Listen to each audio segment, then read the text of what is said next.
Welcome, welcome, friends. Here it is, July the 31st, 2025. We're a third of the way through the hurricane season.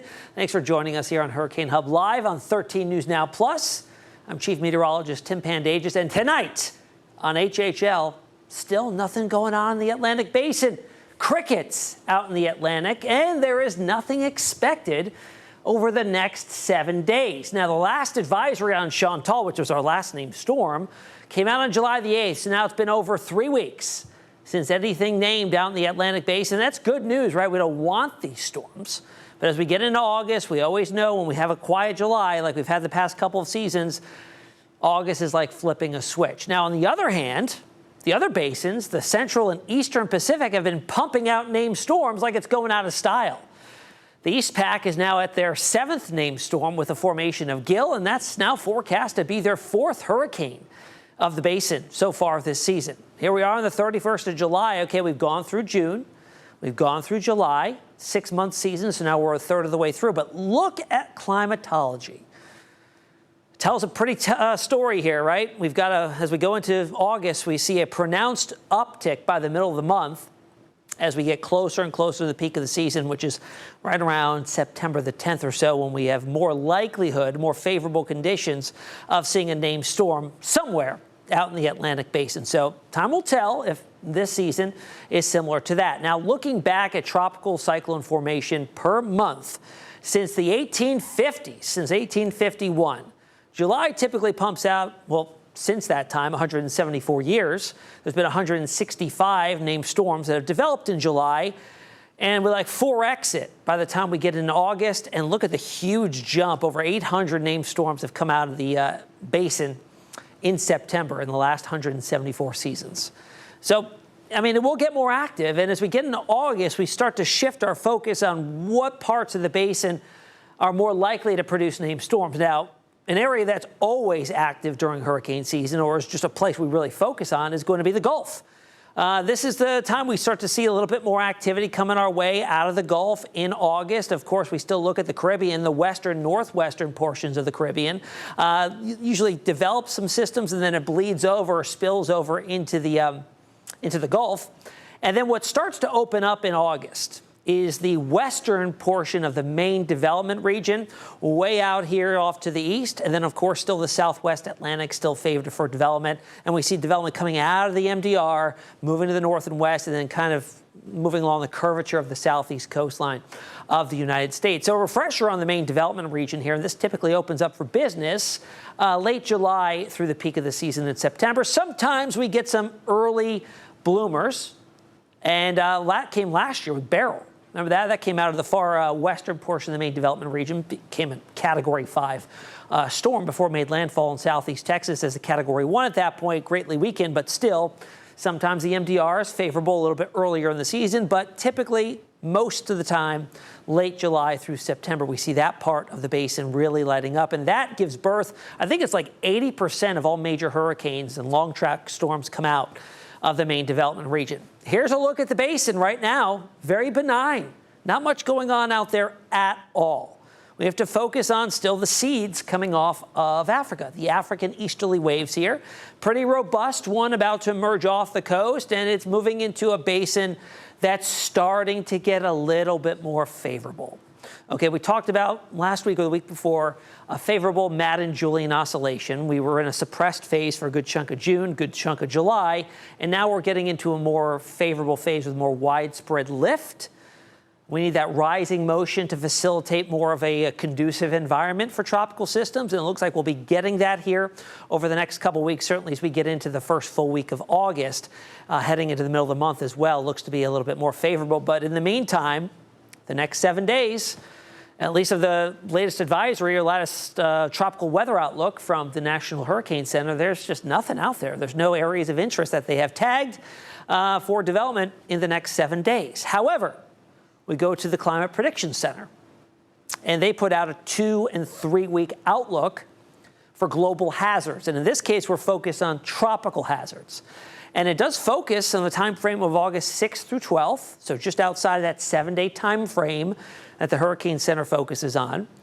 Shows the far eastern Gulf and the southwest Atlantic Gulf, the southeast coast of the U.S., has been tagged for low development. That's about 20% odds here of something getting going. And I will tell you, when we look out on the longer range models, we'll focus here on the European model. And there has been some little bit of area to watch off the southeast coastline. Doesn't look like we're going to get a major system here, but could we see Dexter? It's possible. Let's look at it here on relative vorticity. So this is looking at spin of the atmosphere.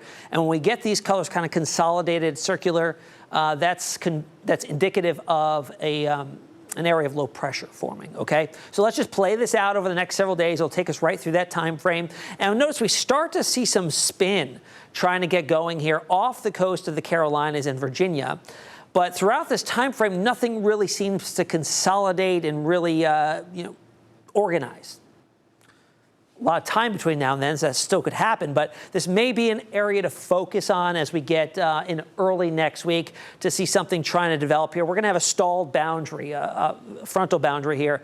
Sometimes when that dips down, over the Gulf Stream, you get some formation trying to get going there. So that could be an area to watch. Now, jumping out another week, so this is the 3-week outlook, puts us to August 13th through 19th, so straight through the middle of August. And then it starts to highlight the main development region here for those African easterly waves to emerge off into a more favorable environment. And right now, of course, really far out, it's a low 20% chance of something maybe trying to get going here in the main development region by that point in time. Then we've got the central and the eastern Pacific, where you can see the storms kind of lined up, one right behind the other. We'll start in the central Pacific, well southwest of Hawaii, where we have Iona that has developed there.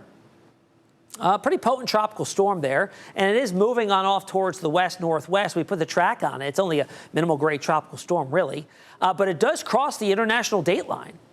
Okay, and at that point, it would transition if it does strengthen back into a hurricane, which is not forecast to do, but it would become a typhoon. So that would be interesting to see, but it's not looking likely that it's going to be a tropical or a hurricane transitioning to a typhoon there. But that's what's happening with Iona, not impacting any land. Okay, but the Central Pacific does use a different list, and there are 4 lists here that they just go off of. So we're off of this one. So we're at Iona here, the 4th name on the list for this season.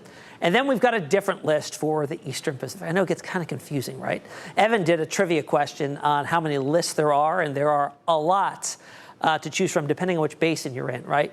There's a lot of different basins. The ones that we're mainly focused on, Eastern, Central Pacific, and of course the Atlantic Basin for impacts to the United States. But in the Eastern Pacific, we've got 3 areas here. One that's got a low chance of developing, another one in the red here that's moving into the area of where Gil has recently formed, the 7th named storm of the East Pac season. But another one right behind it that could become Henriette in the short term. So what's Gil going to be doing here? Well, as it builds to the northwest, it's still in favorable environmental conditions, so expect it to become a hurricane. Category 1, maxing out here, looks like 80-mile-per-hour winds. And as it weakens, here's Hawaii getting close, but it's lifting higher latitude, so getting into some colder waters.